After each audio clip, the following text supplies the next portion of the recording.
It's Cocoa Tea and Bakes, where we sip cocoa, share our thoughts, and serve up some bakes of wisdom. Cocoa Tea is your go-to for the juiciest gossips and saucy views, and Bakes is here to sprinkle some wisdom and keep it real with the occasional drizzle of petty bettiness. Together we dive into the latest drama, life stories, and everything in between. So grab your favorite cup and join us for a deliciously entertaining sesh.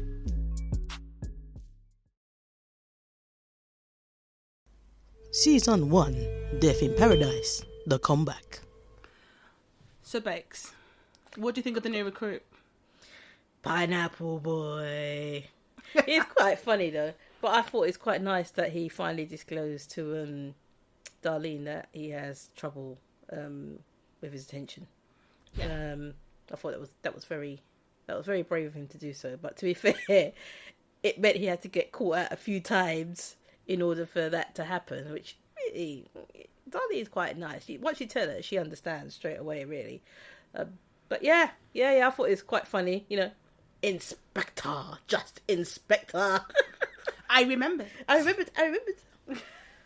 But clearly he's got promise. The fact that he managed to dust the entire motorbike to find out who stole that piece of evidence.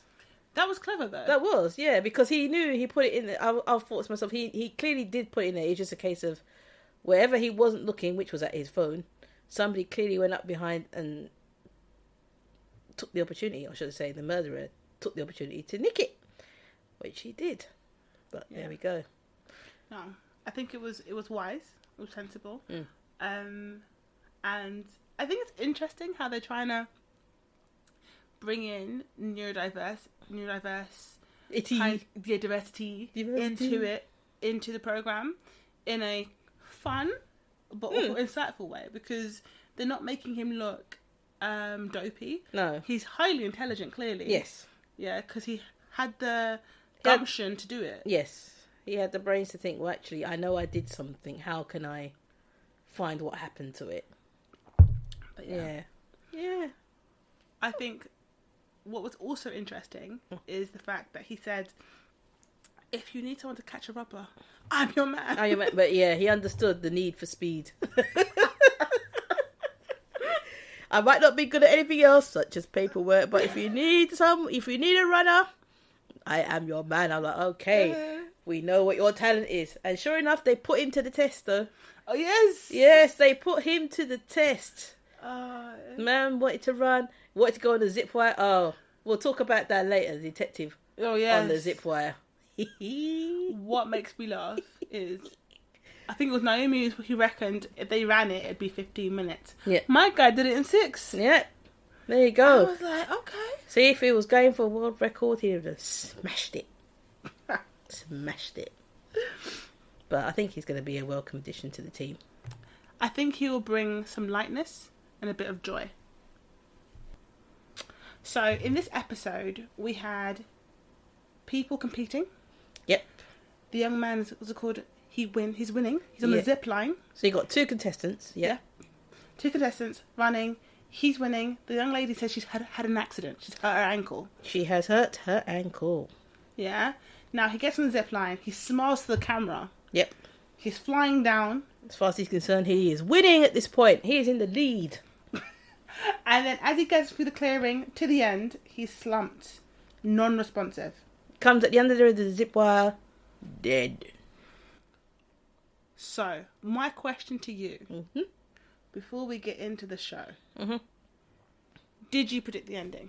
I didn't predict who did it. Unlike last week, it was very clear who did it. This week, it was anyone could have done it. But what I did predict was the fact that he was murdered before he actually got on that zip wire. So somewhere between the time he was running and the time he got on prepared to get on the zip wire, he had already been struck, as it were. So for clarity for our listeners, he was murdered with a stab wound. Turns out that it wasn't a stab wound. It was a pin, which the murderer then added to the injury by creating a stab wound with a bigger knife as to disguise the fact that he had been murdered with a pin. But nowhere between the time that we saw him running up to the zip wire did we see anybody stab him.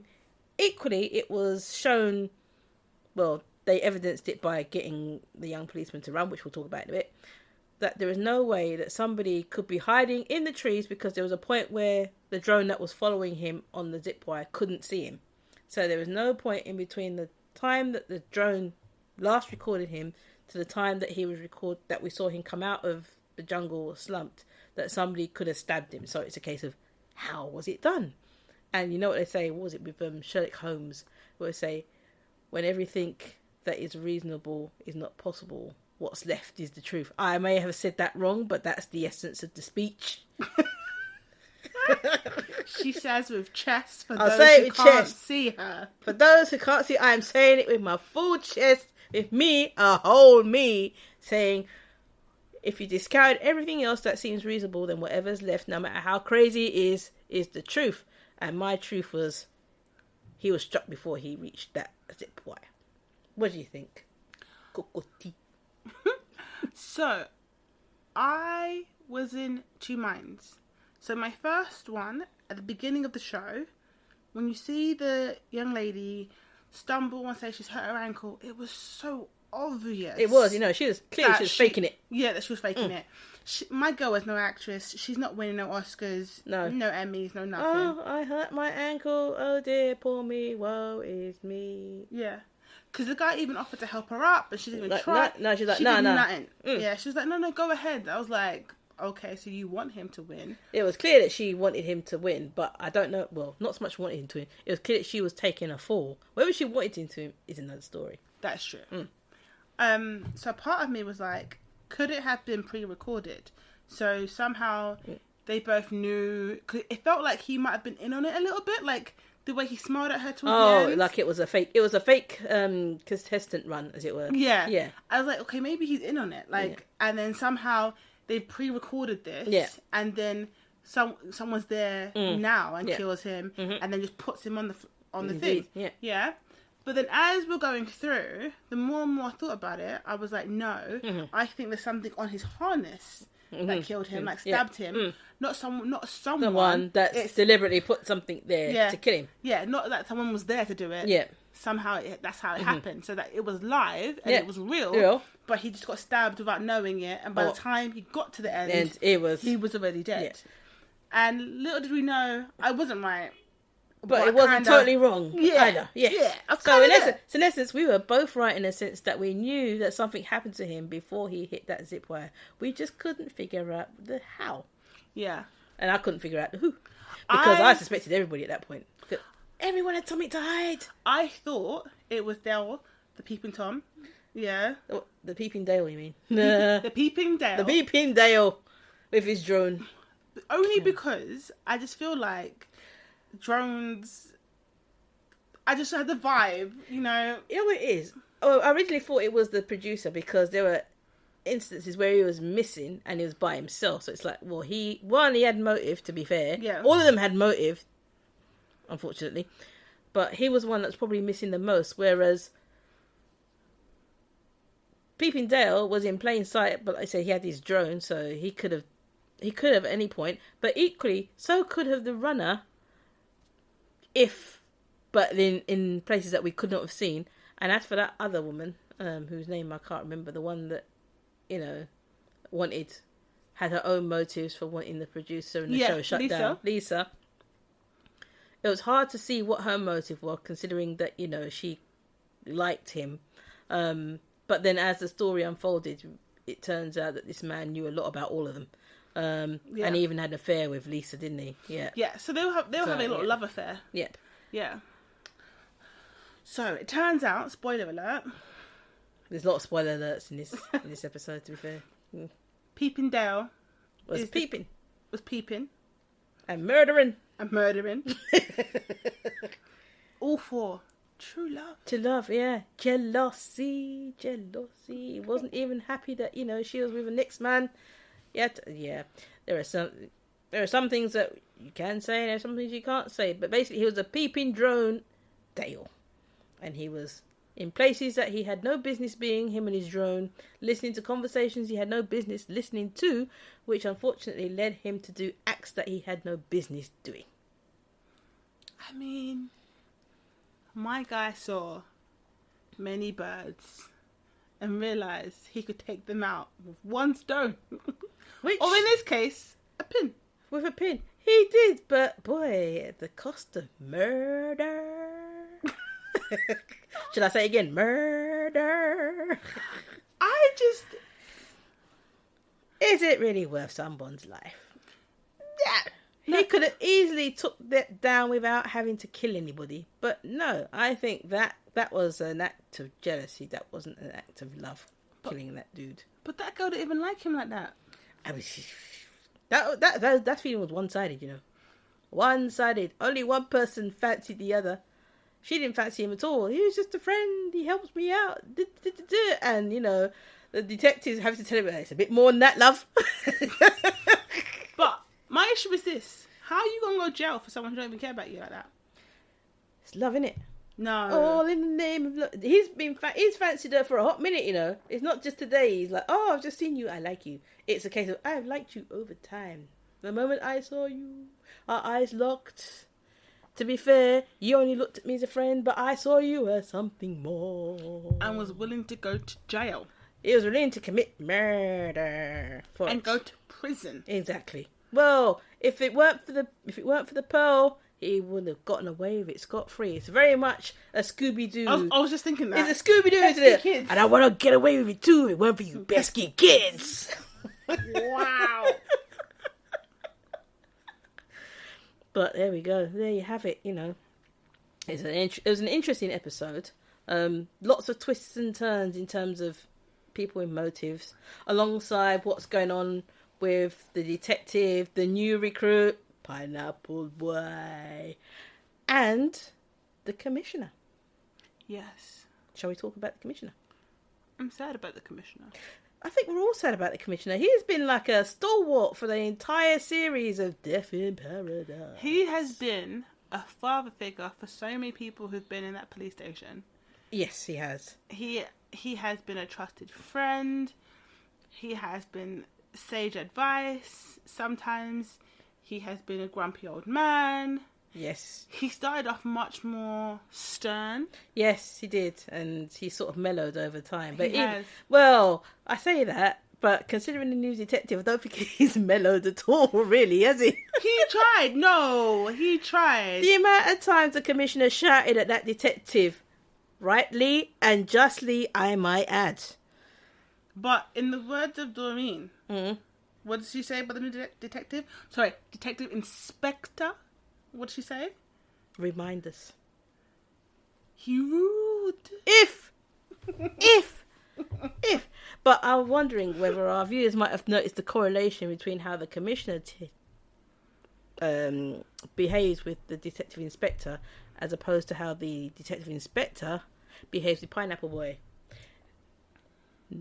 None of them have patience for the other. The commissioner doesn't have patience for the inspector because he does things without his back, and you know, as far as he's concerned, he's right in everything he does, and then when he does make mistakes, he's like, oh, I didn't know. The detective has no patience with Pineapple Boy. That's what I'm going to call him for this entire season.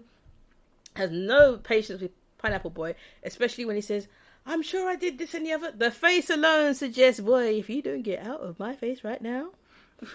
Especially when he tries to shake his hand, you know, bump fist, man, look at it and say, is who you think you're talking to. But you see, when he tries that madness, no, we're not talking about bumping fists or anything, but when he tries something with the commissioner, he gets the same face. Is who you think you're talking to. You forget who I am. So it's very much a chain of command. It's a chain of command, but it's very much a, you know, it's like, for those that ever watched Frasier, you ever notice the relationship between Frasier and his brother? Yeah. So Frasier is always the one, I am in authority until somebody tells me something that I don't know. And the moment I discover or I learn about this thing that I don't know, I then hold it over my younger brother because he too is ignorant, but he doesn't need to know that I'm ignorant.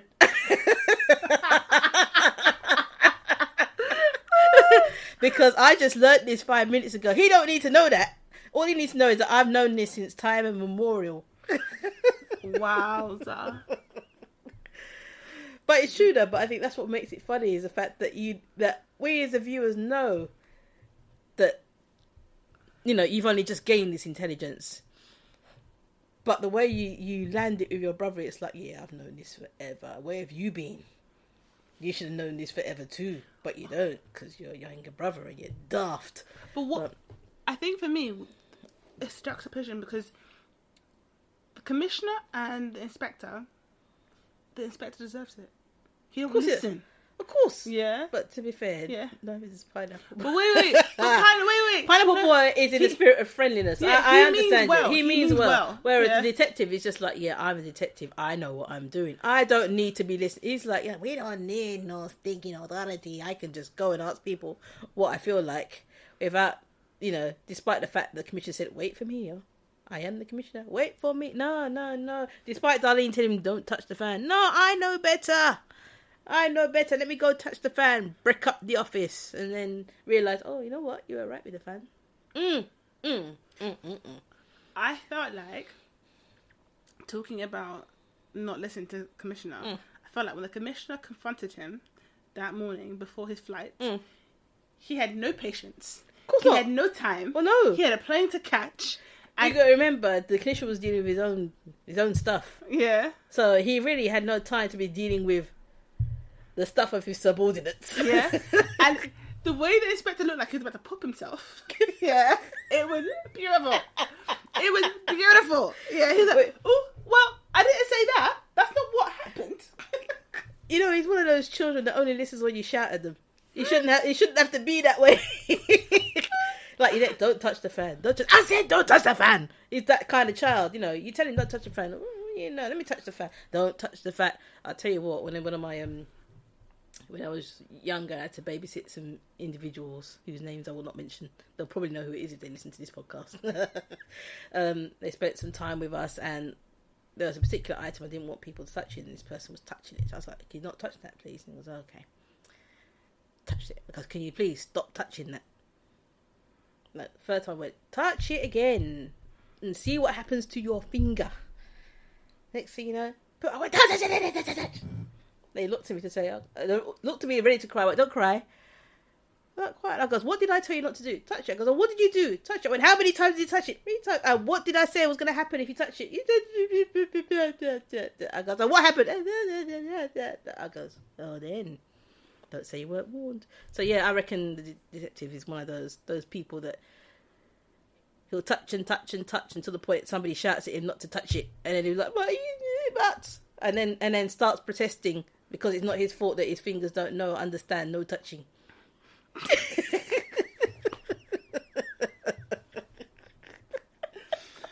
Oh gosh. So what do we want the commissioner to be? Yeah, so, you know, let's think of new jobs for the commissioner since he might be out of commission. I want him to be still doing the show. Oh, yeah. I think he should be like this, like a consultant or something, you know. So although the island might not need a commissioner, but they'll need like an... Okay, it's going to sound wrong when I say it, and I know what I mean when I say it, so... Don't attack me. And like an elderly policeman consultant that knows the lay of the land, that gets on with people, like a really good liaison. Because he's got a wealth of experience there. And I don't think it should go to waste. So yeah, if you're listening, BBC, we want the commissioner to be some form of consultant. Or he could be, you know, he could be the new, like, chair manager of the golf course or the yacht club where he's always spending his time. That is true. He is always part of the yacht club. He is, yeah. So he could, he's bougie, the commissioner, you know. Understatement, he's major bougie, that one. So yeah, we think the commissioner should have some sort of a role where, you know, they call upon him when they need him, but, you know, he's also like running another sort of business. I wouldn't suggest the bar. I don't really see him as a barman, which sounds wrong. Yeah, he's not really a barman, is he? Don't get me wrong. He likes his drink, and Catherine's mayor, but maybe there is scope for a deputy mayor. No. They would clash heads. No. Well, they don't seem to. If you really think about it, have you ever seen them clash heads? No, but they have their own lanes, right? So they have their own lanes, but every so often their lanes intertwine. But you never see them clashing. I think. I don't know. Maybe it's a case of Yeah, maybe it is a consultancy role where he does consult and guide the mayor. Like Sherlock Holmes. What, you like a private detective? Yeah. I hate to say it, but Alice too small for a private detective.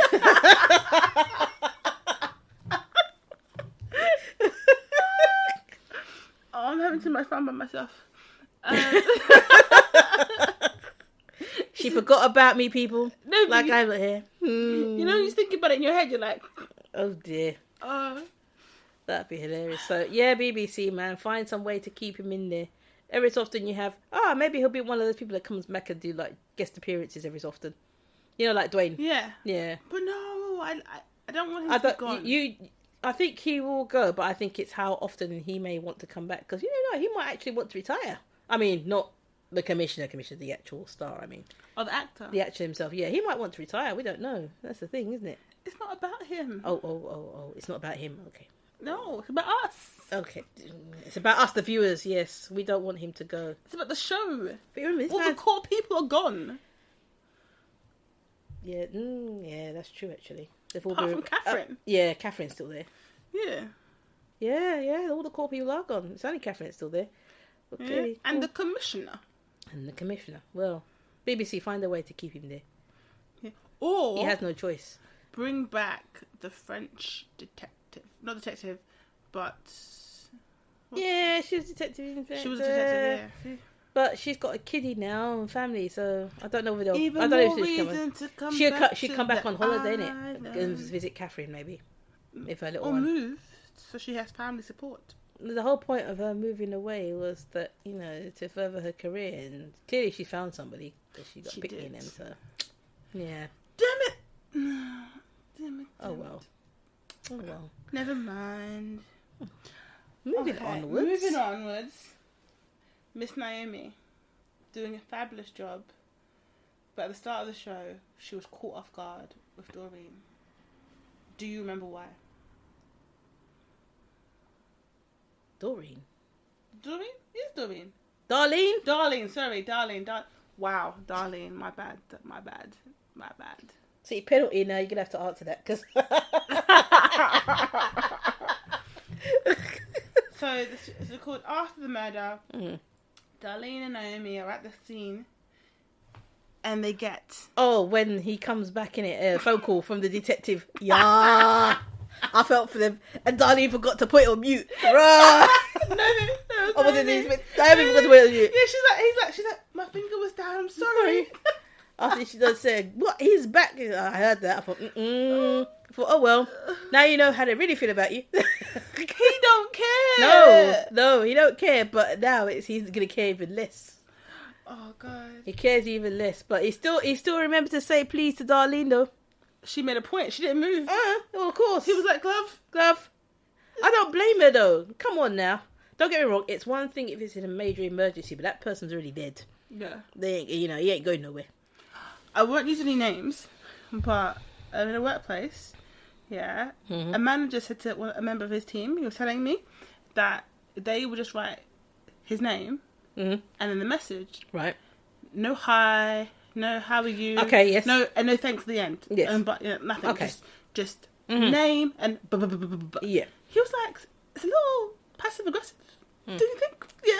So he had a word with them. It was like, you can just write hi and thanks. And they were like, I don't have time.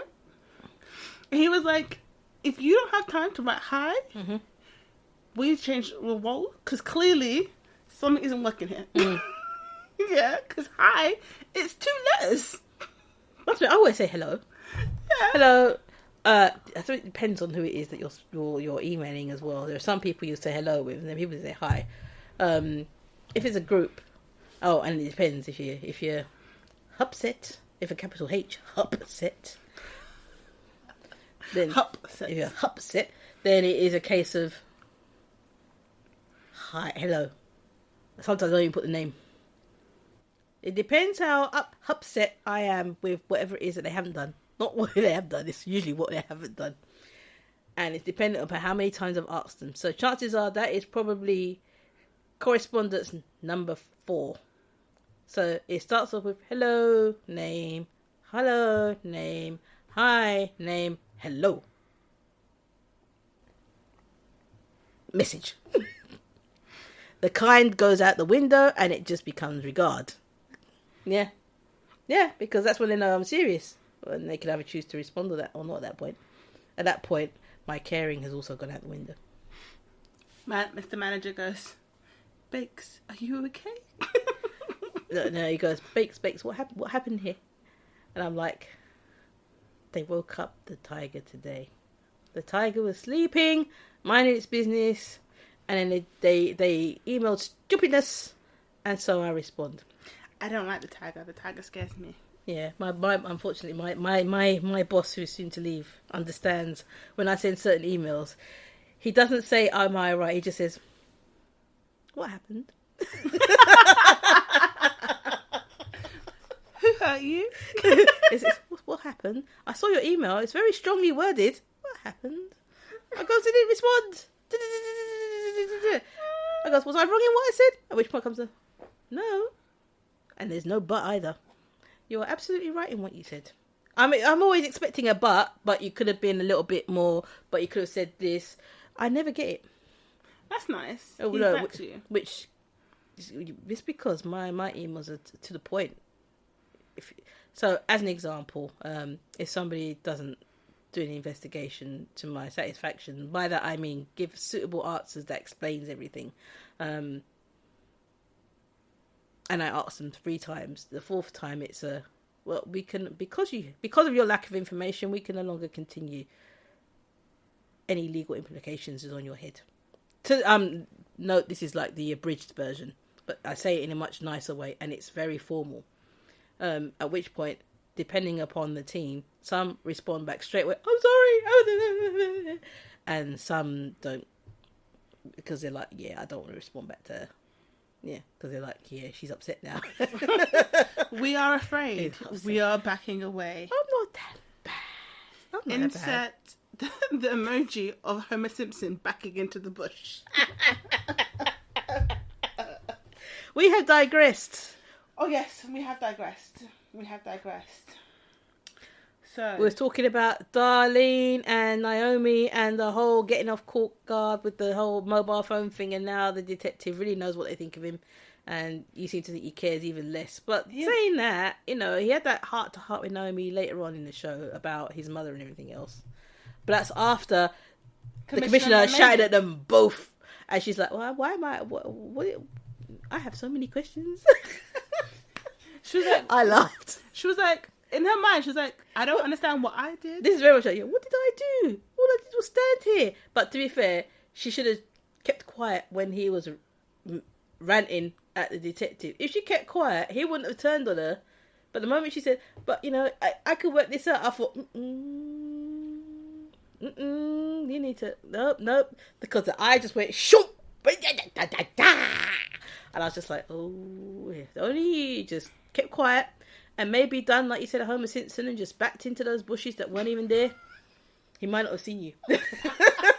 I would have been up those steps. What? You didn't see me back minding my business. You know it. Oh boy. Sipping my water. Yeah, if I could look invisible, I would be. I personally would be. So, moving onwards to the death of the detective's mum. So he obviously had to go to the neighbour and explain that it was an unofficial. Well, yeah, because he went behind the commissioner's back, didn't he? But he didn't have to go. That's the point I'm trying to make. I think yes, he did, because he said that he has to go and rectify what he told her, innit?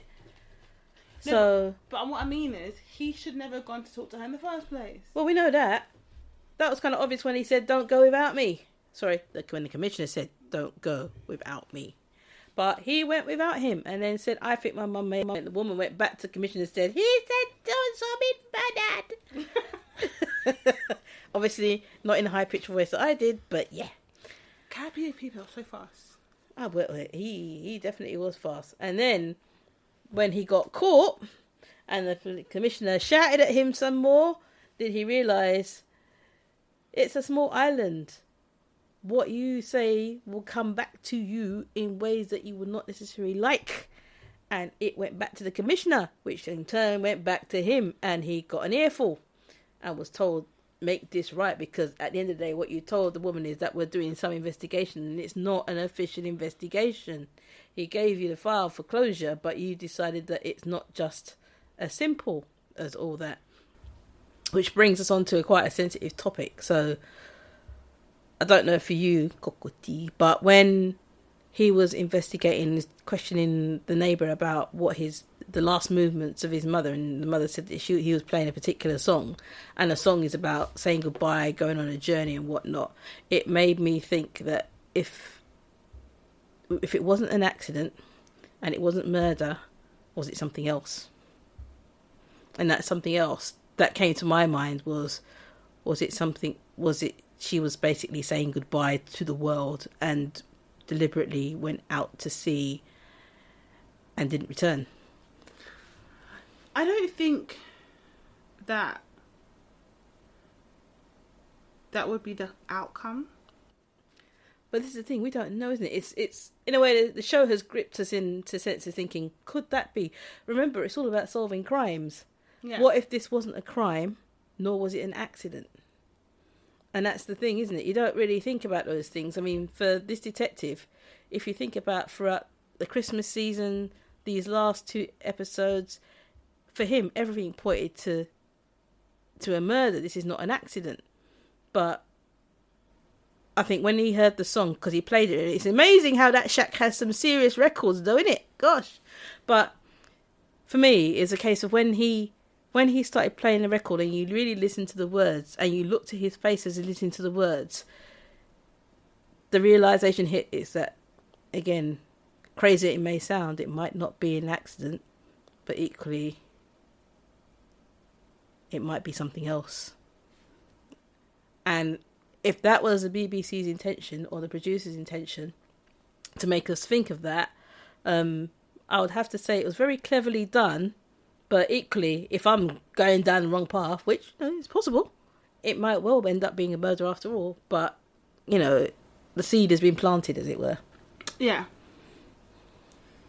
I think what we're seeing is a man struggling with accepting a situation. He came to, meet his mother, learn about himself, learn about her, and that was taken from him. And then accept that. And that was taken from him. Yeah, that was taken from him. Mm-hmm. And then he's been given her file by her death, and then he's like, it doesn't make sense. Exactly. She's a fisherman's daughter. Mm-hmm. She knows better. Exactly. She would never have gone out into this weather. Therefore, it can't be an accident. So I hear what you're saying. Yeah, in the sense that yes, it's it's very strange, it's suspect, but equally, you and I are both experienced where people have decided that this life isn't for them. And there's one thing I always say is that these things tend to be planned. Yeah. If they know, if the life isn't for them and they've decided that they no longer wish to be in this world, it's not what's the word? It's not spontaneous. It's not a spontaneous act. They have clearly thought about this. They've decided that whatever is going on in their life is too much to bear. And they've decided that they have planned how to depart. Yeah. It would be sad. It would be very sad. It would be sad. But I think it would be a powerful bit of drama if that was the case. And that's the thing, is it would be interesting to see how they would handle this, because, as you said, this is a man who has trouble dealing with his emotions.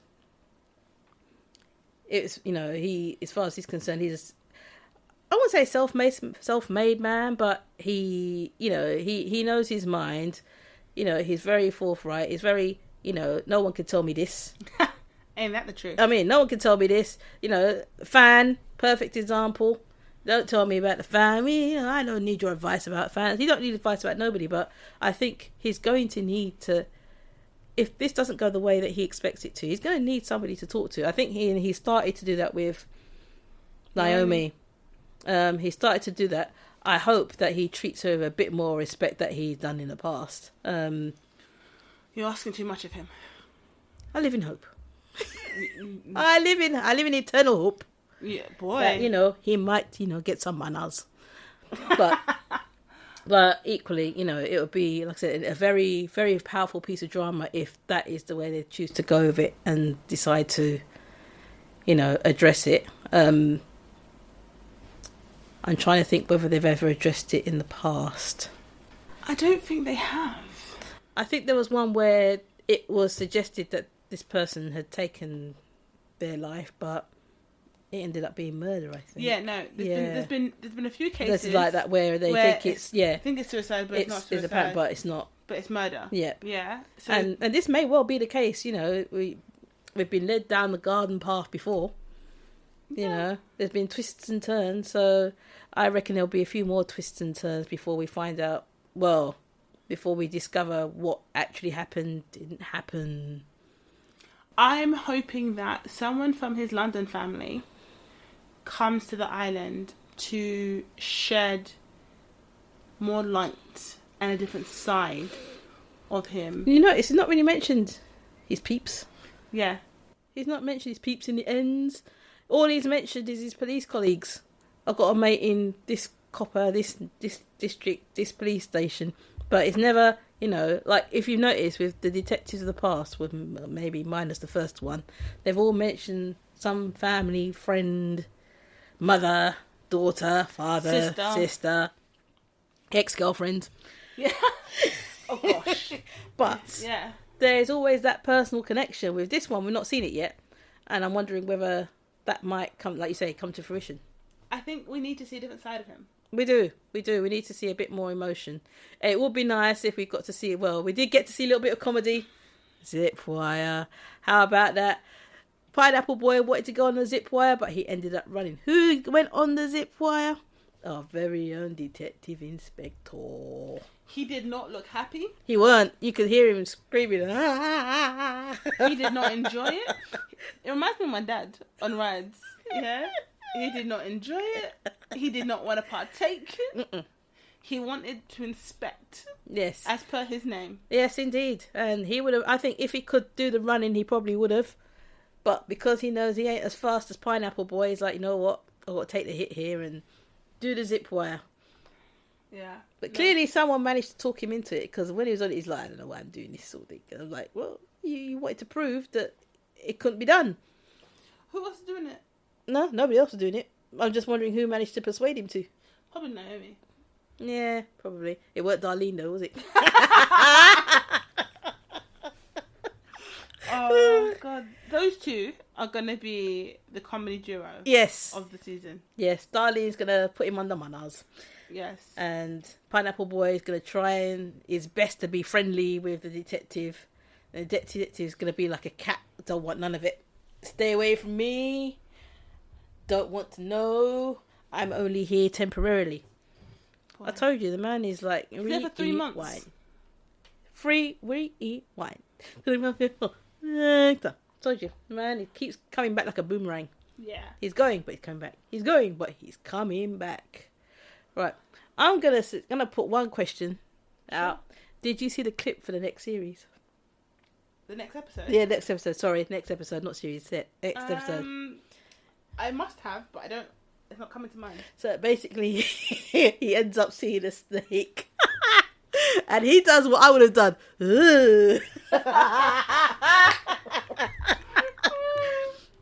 So it looks like there's going to be a bit of humour from our detective next week. Where's the snake? In his hut? No, it's part of a murder investigation, isn't it? I think it's in a hut. I don't think it's not his hut. It's in a glass thingy. Yeah, his hut hasn't got no glass. Yeah, he literally looked at it and the snake went, and he went, oh, and I was like, yeah, mate, I'll be the same. Do you remember Coco T when we went to London, not London Dungeon, for Halloween? Yes. And there was that big boa constrictor when we came out. Oh, yeah. And all was like, do you want to touch it? I was just like, no, thank you. Ha. Anywho, final thoughts. I'll let you go first this time. So my final thoughts are, I'm excited to see what happens with the show, because we are going through a transformation. I say we, like I'm part of the TV show, you know. Of course we are. We're the viewers, man. But we're going through a part of a transformation. The whole team now are mostly new people. None of the old team are there. Bar Catherine. Bar Catherine, the commissioner. Bar Catherine and the commissioner. Yeah. So it's going to be interesting to see if they can come together, form a nice unit, whilst keeping the essence of Death in Paradise, whilst all these changes are happening. I just can't believe the commissioner's going to be gone. Yeah, I know. It's sad times, man. Sad times. But my final thoughts is slightly different. It's more around what's going to be happening in the coming episodes, how they'll deal with the death of the detective's mum and how he deals with it. Will be very interesting to see. Also, similar to what Coco T said around the dynamics of the group, how they will start to interact. Will the detective and Darlene have better relationships? That's what we'll find out, won't we? In next week's episode of Death in Paradise.